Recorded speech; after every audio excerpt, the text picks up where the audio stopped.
గురుగ్రహము 18 October నుంచి 5 December మధ్యకాలంలో కర్కాటక రాశిలోకి ప్రవేశం చేస్తున్నటువంటి కారణం చేత వృశ్చిక రాశి వారికి ఏ విధంగా ఉండబోతుంది అనే విషయం గురించి మనం తెలుసుకునే ప్రయత్నం చేద్దాం.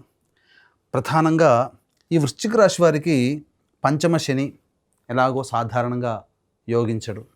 అలాగే అర్ధాష్టమ రాహువు, దశమ కేతువు, ఈ రాహుకేతుల ప్రభావం కూడా ఉండడం వల్ల ఈ వృశ్చిక రాశిలో జన్మించినటువంటి వారికి ప్రయత్నాల్లో ఆటంకాలు, పలు సమస్యలు, సంతోషంగా ఉండలేకపోవడం.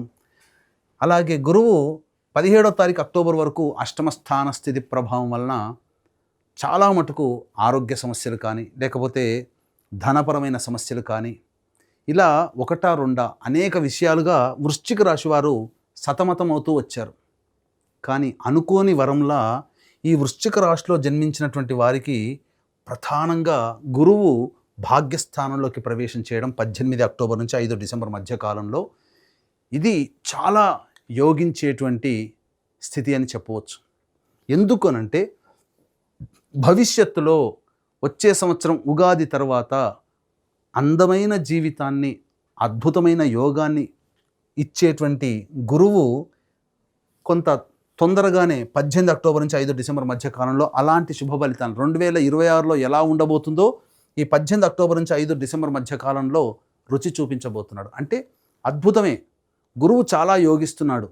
ఎందుకనంటే ఇప్పటి వరకు ఏది కూడా ఆలోచనలకే పరిమితమైపోయి ఇంప్లిమెంటేషన్ జరగని కార్యక్రమాలన్నీ కూడా ఒక్కసారి గురువు రాగానే పనులు చకచకా మొదలు పెట్టేస్తూ ఉండడం. ఎందుకంటే అష్టమ గురువు కాస్త యోగిస్తూ ఉండడం, ఇది చాలా మార్పు మీ జీవితంలో, అంటే అనుకూలమైన సమయం మీకు ప్రారంభమైంది.